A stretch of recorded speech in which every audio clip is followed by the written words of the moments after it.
কি খুব ঘুরে ওড়াতে শিখেছিস দেখছি, আঙুল কেটে যাবে তো। আরে মেলি গোতে বাঁধলো নাকি?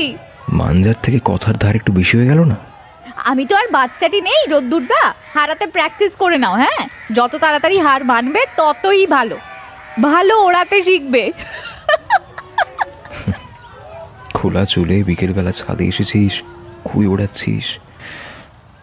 আমি তো তখনই হেরে গেছি, শিকারটা এখন করলাম। লাইন মারছো মারো, মুঠোয় ধরে রাখতে চেও না। চাইনিজ মাঞ্জা কিন্তু খুব শার্প। আমার হাতে অভ্যেস হয়ে গেছে, এত সহজে কাটবে না রে। কিন্তু আপাতত পানিশমেন্ট তো পেতেই হবে। পানিশমেন্ট? আচ্ছা, কিরকম পানিশমেন্ট? কাল থেকে 1 সপ্তাহ তুমি আমায় কলেজে ছেড়ে দেবে, তোমার বাইকে। পাক্কা? এখান থেকে 10 কিলোমিটার এখন বাইকে তেল পুড়িয়ে নিয়ে যেতে হবে? তোর তো বেশ খরচের হাত রে। শাস্তি তো শাস্তিই হয়, তাই না রোদ্দুরদা? হারলে কিন্তু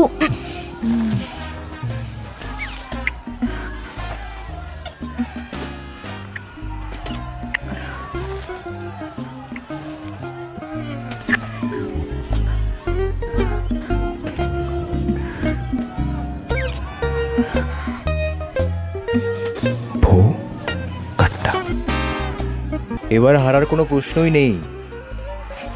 যা, কাল সকালে রেডি থাকিস, চলে আসবো। রোদ্দুরদা মানে? আর শোন, এরপর কোনোদিন তোর কাছে আসতে যেন ঘুড়ি কাটার অজুহাত না লাগে।